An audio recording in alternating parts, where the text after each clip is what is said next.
And welcome everybody to today's Leading by Legacy webinar on creating an accountable culture. This is a continuation of a previous webinar on the topic of accountability that was previously presented by Colonel Julia Grimes. The Leading by Legacy project, again, is part of the smaller agency program of the International Association of Chiefs of Police. It is a multi-year initiative funded through the Recovery Act with support from the Bureau of Justice Assistance, U.S. Department of Justice. And our presenter today is Chief Mitch Weinzettel from the Buffalo, Minnesota Police Department. Chief Weinzettel has been in law enforcement for over 22 years, serving as a chief for more than 13 of those. He's also the author of Acting Out, outlining specific behaviors and actions for effective leadership. So at this point, Mitch, I'm going to turn things over to you. Well, thanks, Ben. Welcome to all of you, and thanks for joining me for the presentation. As Ben mentioned, this is a follow-up webinar on the issue of organizational accountability, and it will build on the prior information presented by retired Colonel Julia Grimes of the Alaska State Troopers. Now, if you did not see the first webinar, that's fine. It's not a prerequisite to this presentation, but you may want to go back to watch the prior webinar, as it contains some very good information and it will add to your understanding of this topic. If you did see the first webinar, you may find some of the information here to be similar, and in fact you should. My hope is to reinforce some of that information that's been previously provided and to expand on some topics, and also to outline some strategies you can employ as you try to move your organization toward an organization of accountability. On the slide, you will see that we have several learning objectives, and after viewing the webinar, you should be able to understand the standards that make accountability effective, understand the role of core values in establishing accountability, identify negative influences within a culture that undermine accountability, and perform an audit of key organizational elements that promote excellence. So let's go back to the beginning and review a bit. What is accountability and why do we need it in the first place? Simply put, accountability is a process through which individuals or groups are expected, encouraged, or coerced into complying with a set of rules or guidelines. Well, why is this important? Let's start out with an organized sports example. There are rules that apply to how we play sports games, and those rules establish order. Imagine you're playing a game of baseball and the batter hits the ball. Rather than running to first base, however, the batter runs to third base to wait to be driven in by the man on deck. How would the players and umpires react to the batter's actions? How about the fans? How might they react? Would the batter be allowed to remain on third? Or would another response occur? When people voluntarily follow the rules, we have order and a predictable experience. When they do not, we have chaos, and managers or players are ejected from the game. This also happens to police officers and chiefs and sheriffs. When people within our organizations run to third base as opposed to first base, metaphorically speaking, how do we respond? How do the players, meaning the other officers, the umpires, referring to the organizational managers, and the fans, our citizens, respond or react? Is it possible within your organizations to predict these outcomes, or do they vary from case to case or based on which supervisor is involved? Do your staff members know the rules, and do they know what to expect? Do they expect 4 strikes instead of 3? Let's talk briefly about rules and guidelines. Now, whether they are written or informal, rules and guidelines establish the parameters within which staff is expected to operate. These rules and guidelines essentially describe the organizational morals and cultural values. In an organization where the rules and guidelines have been previously properly constructed and a culture of accountability exists, the outcome of nearly any given situation can be predicted. But that cannot be said of organizations that lack a culture of accountability. It is important to recognize that accountability is a cultural phenomena.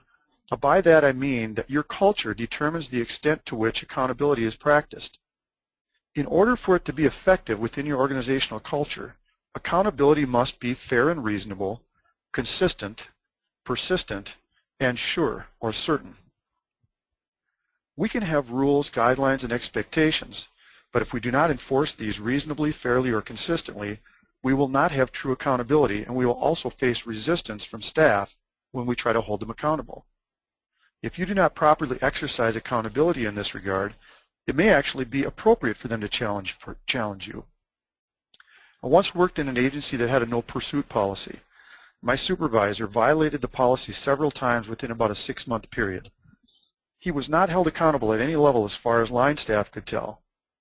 And even though I was a rookie officer at the time this occurred, I pointed out my concerns to that supervisor, who promptly engaged in 2 more pursuits in the following 2 weeks. Now imagine that you worked for that department and you were involved in a pursuit on the heels of this supervisor's repeated violations of policy without being held accountable. Would you think it was fair or reasonable to be held accountable for doing the same thing? In all likelihood, you would resist being held accountable based on an argument of fairness. This argument might even be successful in a mediation or an arbitration. As an agency manager or a law enforcement executive, you must consistently exercise appropriate levels of accountability. This is actually a good time to mention the link between a culture of accountability and liability issues. Keep in mind that holding people accountable can help prevent the situations that create liability problems, and it can also be a strong defense when issues related to liability come up within your organization. For additional information on liability issues, you may want to view the webinar by Chief Lou Dekmar of the LaGrange, Georgia Police Department titled Hardening the Target, the Role of Policy and Leadership in Reducing Agency Liability. You can find this webinar on the IACP Leading by Legacy website. I also want to briefly mention the issue of reasonableness. The purpose of this presentation is to encourage you to develop a culture of accountability within your organizations. There is a fine line, however, between accountability and oppression. We do not write tickets to everyone who is traveling 31 miles an hour in a 30-mile-per-hour zone, and likewise, we need to thoughtfully consider where we set our threshold for accountability and when we should take some action. Also, keep in mind that accountability does not necessarily equate to discipline. While it is true that when we are disciplining someone, we are holding them accountable, the reverse is not necessarily true in every circumstance. In fact, I would submit that in most situations where we hold people accountable, no formal disciplinary action takes place at all. The key, as I mentioned before, is that we need to be reasonable. It's important to strike an appropriate balance in this regard. So with that in mind, let's move on. If we want to establish a culture of accountability, we must start with addressing our organizational values and beliefs. These are the things that make up our organizational culture. Several years ago, a friend of mine went to work for a major metropolitan police department. And I remember speaking with him following his completion of the academy and asking him about his experience. During the course of that discussion, he told me that the teachers at the academy, who were also police officers, had instructed the cadets that if any person put their hands on them as an officer, that person better end up in the hospital.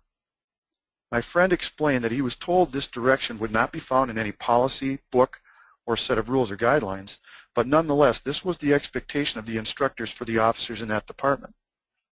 So even though I mentioned previously that accountability is about complying with a set of rules or guidelines, don't miss this distinction.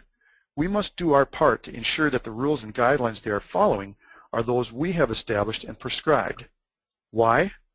Just a few short years after that encounter, my friend assaulted a handcuffed rape suspect as he was leading him down a stairwell in an apartment building.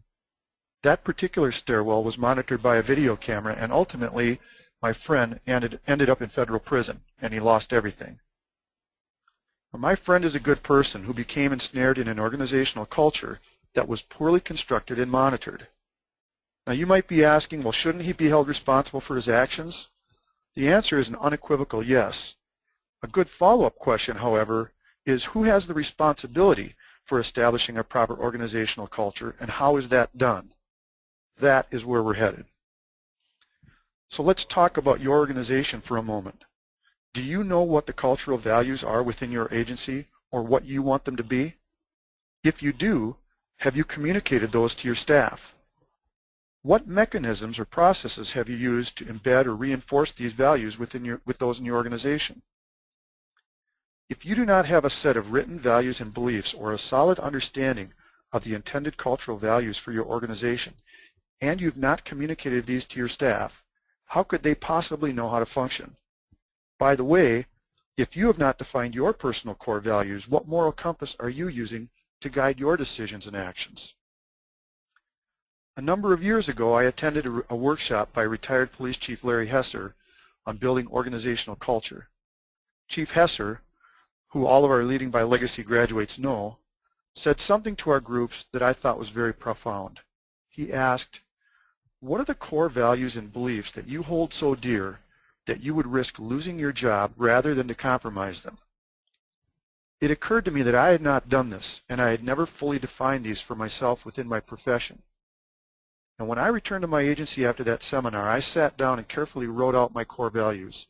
I also outlined the mission, vision, and philosophy of my organization so that I would have a clear set of guidelines to drive my actions and decisions.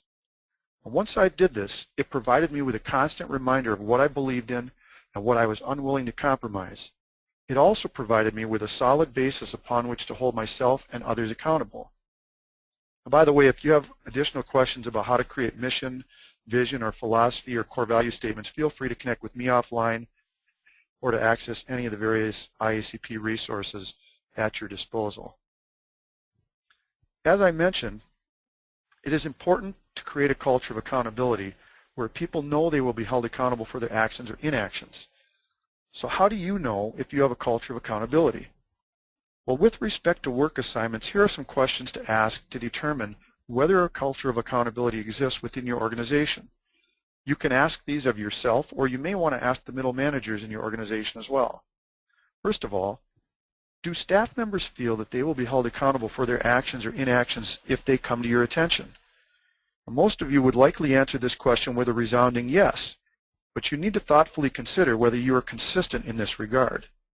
Do you consistently hold people responsible for those actions or inactions that violate organizational core values, rules, or guidelines? If not, you may need to revise your practices. Second, do staff members feel that they will be held accountable for these same types of actions or inactions if they were to come to the attention of middle managers within your organization or their peers? My suspicion is that most of you would hope and expect that serious infractions would be addressed by your middle management. But do you really know if this is occurring? How about the smaller issues which are not quite as apparent? Are your middle managers reporting to you on situations they have encountered and addressed?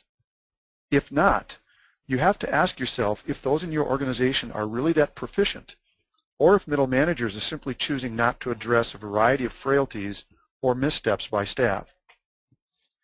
As for peer officers, when was the last time that an officer came to you or one of your command staff to self-report or to report on a significant concern they had observed in reference to another officer within the organization? If this has not happened in recent memory, it is likely that a culture of silence exists within the ranks, which can ultimately lead to problems. So I'd like to take a few moments and read some excerpts from an LAPD report concerning the Rampart corruption investigation from the late 1990s. I believe that these passages outline the accountability crisis that many law enforcement agencies are experiencing, and they help illustrate the need for a culture of accountability.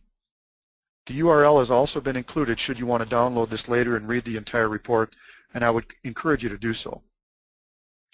So the following information is from the LAPD Rampart report published in March of 2000. In 1996, the Department of Justice convened the National Symposium on Police Integrity.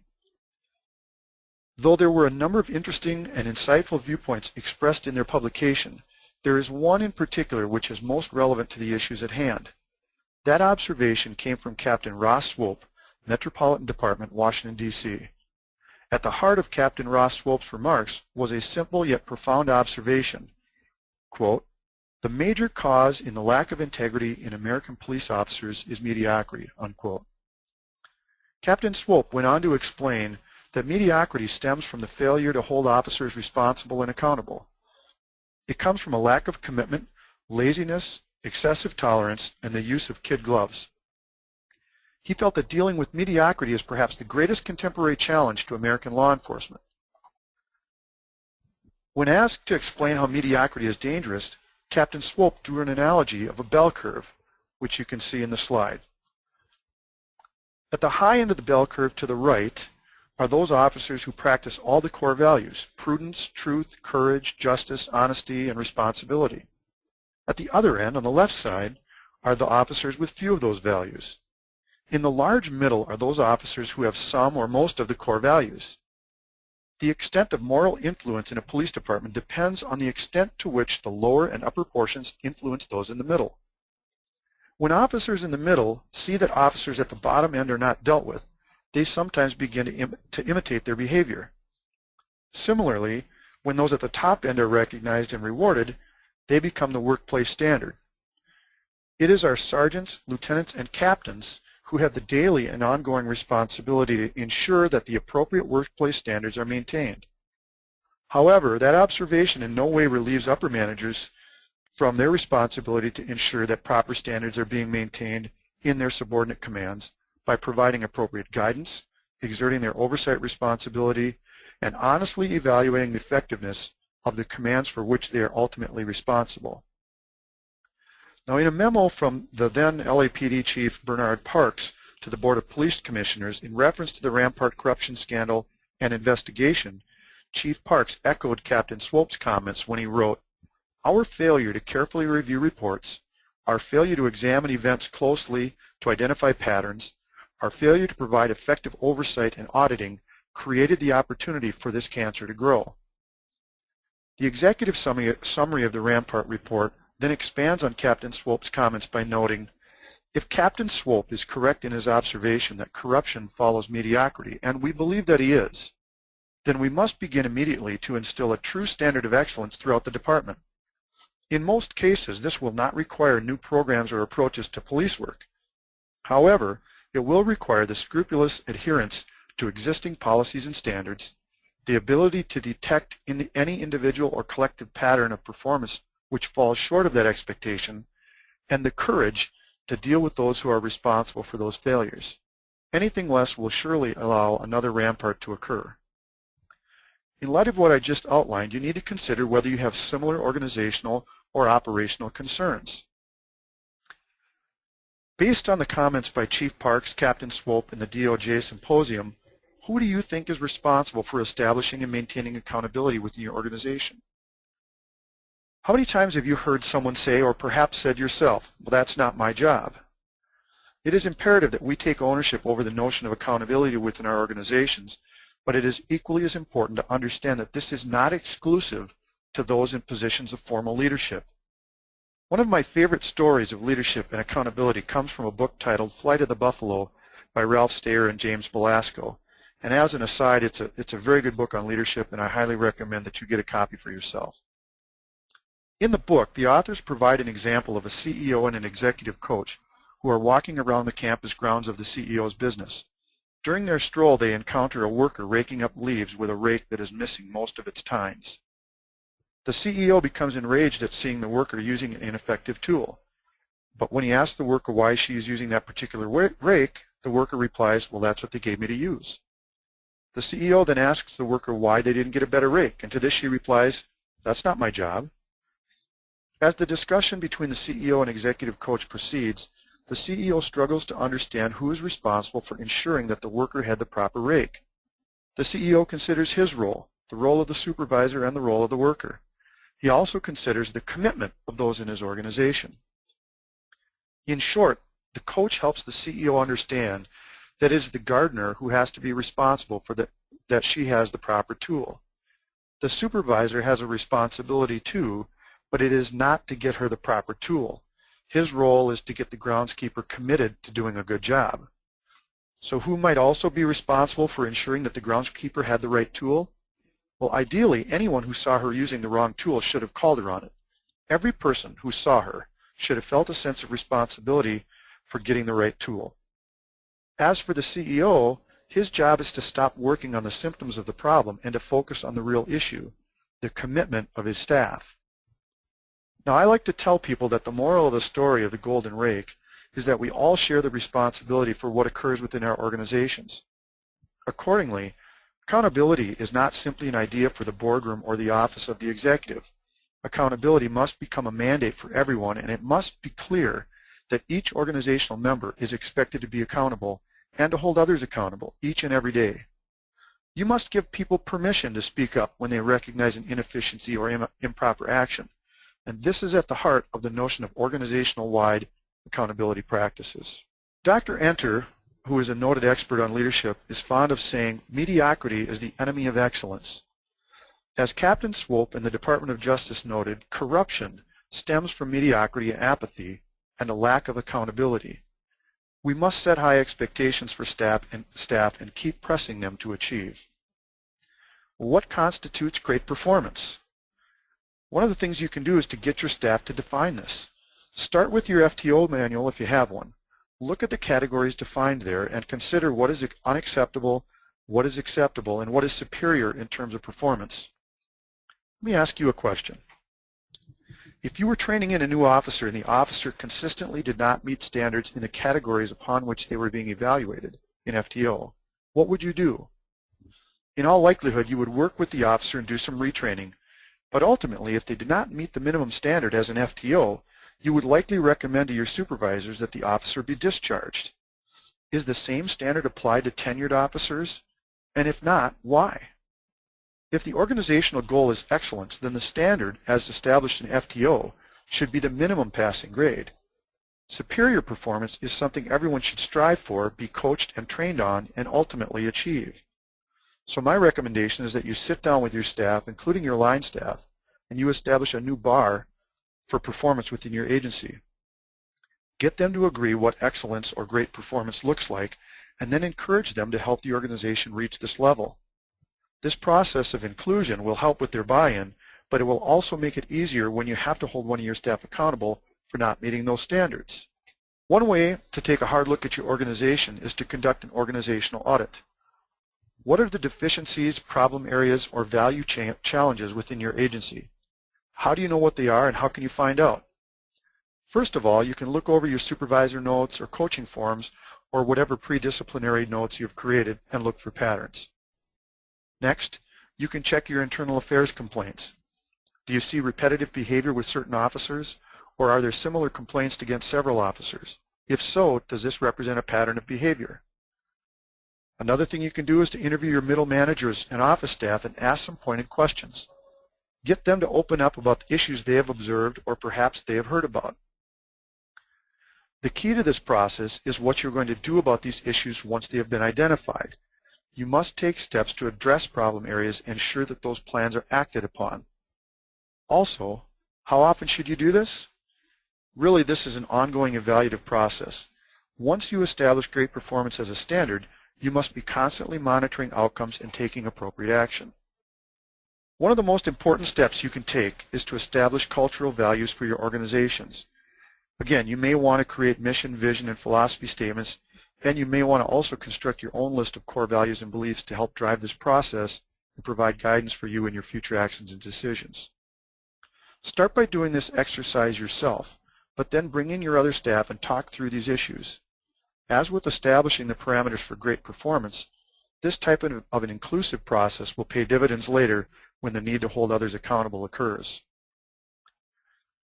Creating the cultural values for your organization is a critical step, but in order for your organization to adopt and sustain the desired culture, you will need to use a variety of embedding and reinforcing mechanisms.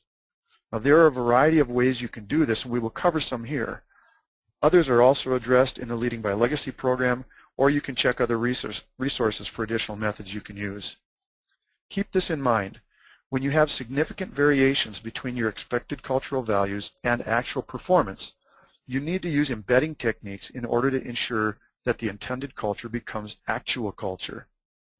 Conversely, if your organizational culture is largely on track, you want to engage in reinforcing techniques so that those within the culture continue to be dedicated to maintaining that positive culture. This is where the 10% at the bottom of the bell curve are pulled forward. To begin with, you must communicate those cultural values to your staff regularly. How can you do this? A lot of organizations are using mission coins. You can also use wall statements where you take your cultural or value statements and paint them on the wall or put them on a wall hanging. You can use these in briefings or in a daily update or a weekly update. You can also bring these things forward during department meetings. Another method that's very common and is becoming more common is using a website, the internet, or other social media sites. In addition to looking for areas of great performance, you must also identify behavior patterns that are based on improper cultural values and address them now and every time you learn they have occurred or are occurring. You should teach your staff about something I call instant conversations. To explain this, let me start with another Dr. Enter quote. To not confront is to confirm. When you do not address problem behaviors in officers, you give tacit approval to them. Whether you realize it or not, staff is paying attention to how you respond, and failing to take action when improper behaviors occur is simply inviting others to repeat this behavior. There's an old adage that says, criticize in private, praise in public. And I tend to agree with this philosophy, but I do have one caveat to this practice. When I observe improper behaviors in staff, which are particularly egregious, such as sexual harassment, a racial slur, or a clear violation of policy or a constitutional right, and those behaviors are conducted in front of the public or other staff, the time to address the issue, at least initially, is at that moment. Now, this does not have to be done in an attacking manner, but you do need to make it clear to everyone that is watching that what they just witnessed is about to be addressed. Instant conversations can also involve pulling a person aside for a private chat about what just occurred. Sometimes the timeline for a conversation can be very important when the situation is fresh in everyone's minds, and possibly you can help avert some other negative fallout. Another approach that you can use to establish organizational accountability is to create an accountability report system. Several years ago, I created a project I call StatView. StatView is loosely based on NYPD's CompStat system, in which division and precinct chiefs are required to report on the activity from their respective commands. In my department, which is just a bit smaller than NYPD, we take a slightly different approach. Each month, supervisors are required to report on the activity of each of their staff under their supervision. This includes their call activities, overall volume of work, case activities, and any positive comments or accountability checks they have engaged in with their staff. Supervisors are also required to report on a variety of leadership categories, and they are expected to take a reflective look at their leadership behaviors and challenges for the month. Finally, supervisors are expected to look for areas of improvement or to offer suggestions or solutions for problems they have encountered. You can follow any format you wish, but the idea is to hold supervisors accountable too. If your department is like mine, you probably have limited contact with your supervisors. This also means that you probably have limited contact with those they supervise as well. This process not only provides for accountability of your middle management staff, but it can provide you with a regular progress report on line staff that you might not have an opportunity to work with on a regular basis. If you're interested in a copy of the template for StatView, by the way, you can request a copy through the Leading by Legacy staff. Take a stand. A college professor once asked me, what would you do if you weren't afraid? That little question made me think about what I had been afraid to act upon. So how many times have you as a supervisor failed to take action because the officer was well liked, was politically connected, or you were concerned that the union would become involved? William Penn said, right is right even if everyone is against it, and wrong is wrong even if everyone is for it. It requires courage to take on the challenges we face inside and outside of our organizations, and holding others accountable can easily be placed in that category. Now, before we wrap up and take any questions you might have, I just want to add one last thing. What are you not willing to compromise? What values do you hold so dear that you would stand up and take the heat no matter the consequences? Once you identify that for yourself, you will always know what to do. So at this point, we're going to take some questions, and we do have a couple of prepared ones. So I'll start with the first one. What do you do when your supervisor does not hold others accountable? And this is an issue. I mentioned the story prior that I had with the supervisor.